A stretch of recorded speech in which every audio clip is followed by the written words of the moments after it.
10월의 첫 주말을 맞아 광주 전남 곳곳에서 행사가 열려 나들이 객들을 불러 모았습니다.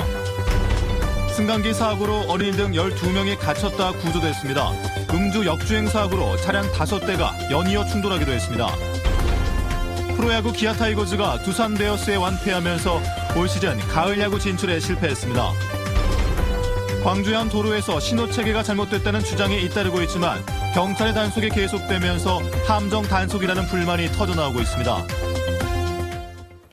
여러분 안녕하십니까? 이어서 광주 전남권 뉴스입니다. 10월의 첫 주말 맑은 날씨에 곳곳에서 행사가 열려 가족들의 가을 나들이를 부추겼습니다.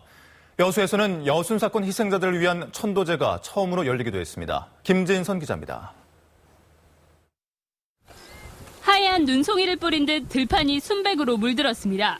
가을바람에 몸을 맡긴 메밀꽃이 흩날리며 평화로운 풍경을 연출합니다. 초등학교 방송반 학생들도 가을날을 놓칠세라 카메라를 챙겨 들고 나왔습니다. 오늘 저희 메밀꽃 축제라서 저희 학교 방송반 친구들하고 아침 방송에 낼 방송 촬영을 하러 왔어요. 메밀꽃이요, 하얗고요, 눈이 내려온 것처럼 예뻐요. 기름에 노릇노릇 익어가는 동그란 빵, 잘게 다진 땅콩을 넣은 쿠키 반죽. 모두 유기농 우리밀로 만든 요리들입니다. 수입밀에 밀려 설자리를 잃고 있는 우리밀의 우수성을 알리기 위한 요리대회에는 가족 관람객들이 몰렸습니다. 아이들하고 같이 체험할 수 있고 이렇게 주말에 가까운 데 나와서 같이 움직일 수 있다는 게 참 좋네요. 여수 장덕사에서는 여순 사건 희생자들을 위한 합동 천도제가 처음으로 열렸습니다. 이 자리에서는 정부 진실화해위원회가 공식적으로 희생자로 확인한 290여 명에 대한 위패를 모시고 극락왕생을 기원했습니다. 이 유령제를 통해서 이 여수에서 이렇게 운명을 제대로 이렇게 달래지 못한 영혼들을 위해서 주말 동안 맑은 날씨가 이어졌던 광주와 전남은 내일도 포근한 가운데 당분간 낮과 밤의 기온차가 크겠습니다. MBC 뉴스 김진선입니다. 국립해양문화재연구소에서 관람객들의 승강기에 갇혀 119 구조대에 의해 가까스로 구조됐습니다. 역주행하던 차량에 마주오던 승용차를 들이받으면서 오중 충돌 사고가 발생했습니다. 주말 휴일 사건 사고를 이계상 기자가 정리했습니다. 구조대원들이 승강기 천장을 뜯어내고 안에 갇힌 어린이를 가까스로 구해냅니다. 목포시 용해동에 있는 국립해양문화재연구소 유물전시관에 승강기가 멈춰선 것은 오늘 낮 12시쯤. 30분 넘게 갇혀있던 9살 조모근 등 어린이 4명을 포함해 관람객 12명이 긴급 출동한 119 대원들에 의해 구조됐습니다. 어둠이 깔린 도로에서 승용차 한 대가 종잇장처럼 구겨져 있고 경찰과 구조대원들이 사고 현장을 수습하느라 정신이 없습니다. 어젯밤 8시 30분쯤 나주시 삼포면의 한 도로에서 63살 이모 씨가 몰던 승용차가 마주오던 차량을 들이받는 등 차량 5대가 연이어 충돌해 5명이 다쳤습니다. 경찰은 이 씨가 술에 취해 도로에서 역주행을 하다가 사고가 난 것으로 보고 정확한 경위를 조사하고 있습니다. 어젯밤 10시 20분쯤에는 목포시 상동의 한 아파트 9층에서 17살 박모 양이 추락해 발목 등을 다쳤습니다. 박 양은 주차장 덮개에 떨어지면서 충격이 완화돼 목숨을 건진 것으로 확인됐습니다. 경찰은 박 양이 늦은 귀가 시각 때문에 꾸중을 들었다는 목격자들의 말을 토대로 정확한 사고 경위를 조사하고 있습니다. 서해어업관리단은 어제 새벽 신안군 홍도 근처 바다에서 무허가 불법 조업을 하던 중국 어선 4척을 납포해 조사하고 있습니다. MBC 뉴스 이계상입니다.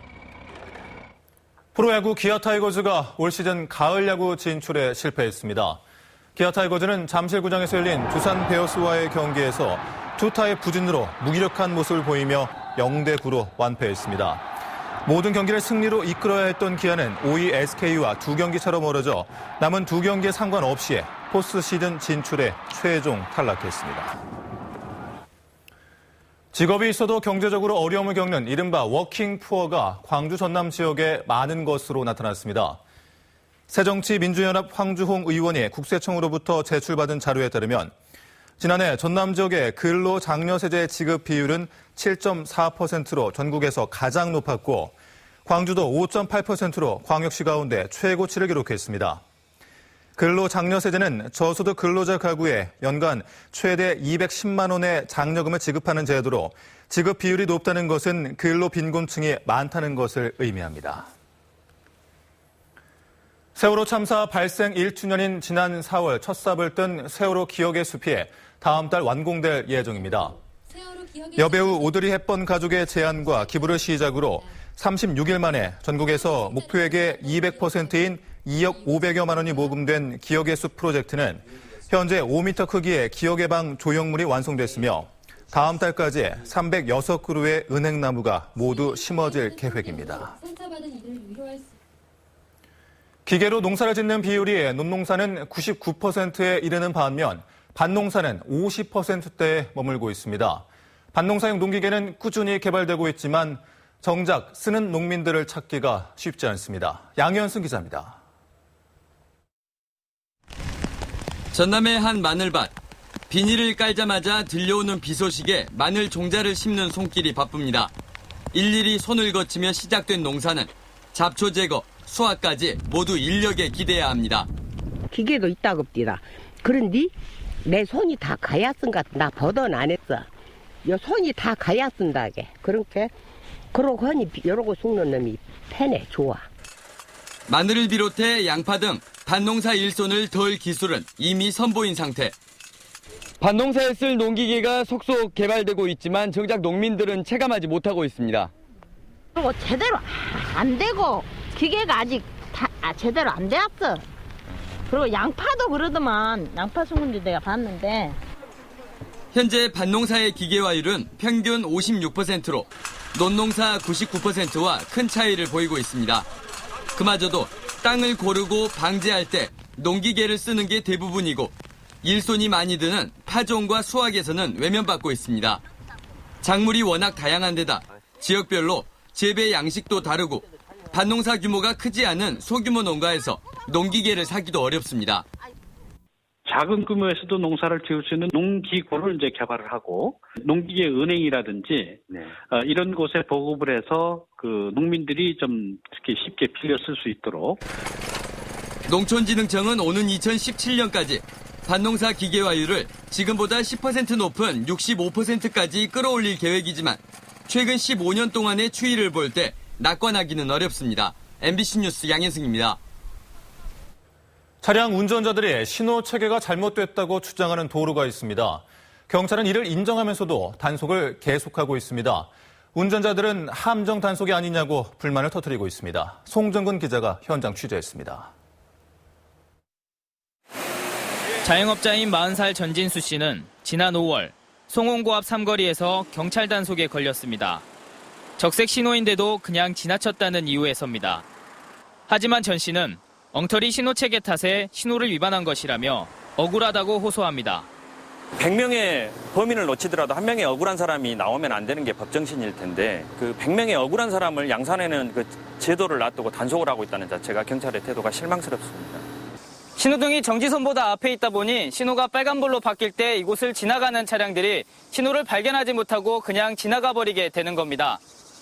운전자가 신호등을 볼 수 없어 불가피하게 위반을 할 수밖에 없다는 얘기입니다. 8년 전에 들어선 정부 전산센터 진출입을 위해 신호체계를 정비하다 보니 이렇게 된 건데 경찰도 문제가 있다며 지난 5월에 광주시에 개선을 요구했습니다. 지금 시설 개선에 대한 필요성이 있다. 자주 다니신 분들이 그곳을 모르고 다니시다가 단속을 당했다면 좀 우리 단속에 문제가 좀 있지 않았냐. 경찰은 그러면서도 상시적으로 단속을 벌여 지난 5월부터 3개월여 동안 450여 건의 신호 위반을 적발했습니다. 같은 장소에서 하루에 4건 이상씩을 단속한 건데 3천만 원 가까운 범칙금이 부과된 겁니다. 문제를 알면서도 단속을 계속하고 있는 경찰. 범칙금을 징수하기 위한 함정 단속이 아니냐는 뒷말이 나오고 있습니다. MBC 뉴스 송정근입니다. 분청 사기의 최대 가마터가 자리했던 고흥에 분청 역사를 한눈에 볼 수 있는 문화관이 들어섭니다. 문화관에는 설화와 역사 문화관도 함께 들어서 지역의 종합 역사 문화센터가 될 전망입니다. 전승우 기자입니다. 국내 최대 분청 사기 가마터가 자리했던 고흥군 두원면 운대리. 산허리를 따라 덤벙 분청 문화관 건물의 뼈대가 모습을 드러냈습니다. 연면적 8,800제곱미터의 문화관에는 고려 말에서 조선 초까지의 분청 사기 역사를 보여주는 전시관이 들어섭니다. 국내 최초인 전시관에는 인화 분청사기 등 범군민 기증기탁운동으로 수립된 분청사기가 전시됩니다. 국내 최대의 분청사기 가마터가 분포한 이곳 국가사적지에 건립하고 있는 덤벙 분청문화관은 분청사기 역사와 분청의 아름다운 멋을 감상하는 종합박물관으로 건립할 계획에 있습니다. 우리나라 최초로 들어서는 설화문학관에는 국내외 설화가 집대성돼 설화문학의 진수를 보여주게 됩니다. 구비문학을 스토리텔링의 문화산업으로 육성하고 창작 소재로 제공해 재창작의 거점 역할을 하게 됩니다. 국내 최초의 설화 야담집인 유목인의 어우야담도 웹툰으로 재탄생돼 이야기의 참맛을 선사합니다. 역사문학관에는 윤봉길 의사의 유서와 김구 선생의 글씨 등 새로 발굴된 국내의 문화재급 유물이 전시됩니다. 사업비 420억 원을 들여 오는 2017년 말에 개관되는 분청문화관. 전시유물 수집이 본교도에 오르면서 종합역사문화센터가 될 분청문화관에 대한 기대감이 커지고 있습니다. MBC 뉴스 전승우입니다. 광주지법 순천지원은 오늘 지난 2일 새벽 순천의 한 모텔에서 자신이 담당한 성추행 사건의 20대 피해 여성을 성폭행한 혐의를 받고 있는 47살 신모 경위에 대한 구속영장을 기각했습니다. 법원은 지금 상황에서 피의자를 구속하는 것은 방어권을 지나치게 제약하는 것이고 증거인멸이나 도주의 우려가 없다며 기각 사유를 설명했습니다. 이에 따라 경찰은 불구속 상태에서 수사를 계속하는 한편 형사처벌과는 별개로 징계 절차를 진행할 방침입니다. 전남 드래곤즈가 FC 서울과의 경기에서 패하면서 상위 스플릿 진출에 실패했습니다. 오늘 서울 월드컵 경기장에서 열린 전남 드래곤즈와 FC 서울과의 경기에서 전남은 이종우가 2골을 터뜨리며 막바지까지 동점 상황을 이어갔지만 후반 45분 서울 아드리아노의 골을 맞지 못하며 2대3으로 패했습니다. 이번 경기에 따라 전남은 스플릿 A에서 탈락했으며 앞으로 광주FC 등 하위 6개 팀과 함께 2부 리그 강등을 피하기 위한 경쟁을 펼치게 됩니다.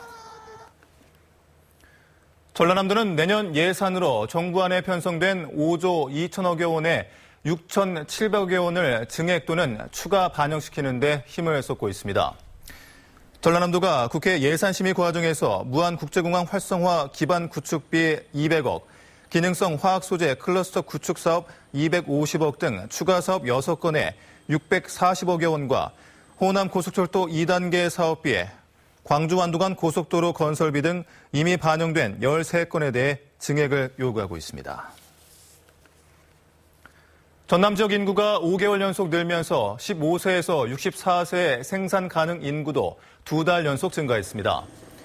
올해 9월 말 기준 전남의 주민등록 인구는 190만 4,400여 명으로 지난달보다 790여 명 늘었으며 이 가운데 생산 가능 인구도 126만 6,700여 명으로 550여 명이 증가했습니다.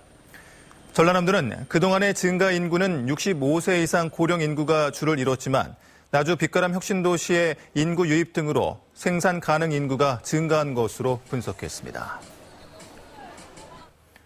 전라남도는 오는 2018년부터 해마다 중국인 관광객 33만 명 유치 목표를 달성하기 위해 2018년까지 중국인 관광객 유치 전담 여행사 5개를 집중적으로 육성할 계획입니다. 전담 여행사는 중국어 가이드 확보와 상품 기획 능력 등 종합적인 역량 평가 결과로 선정되며 통역 가이드 비용 일부는 지원될 예정입니다.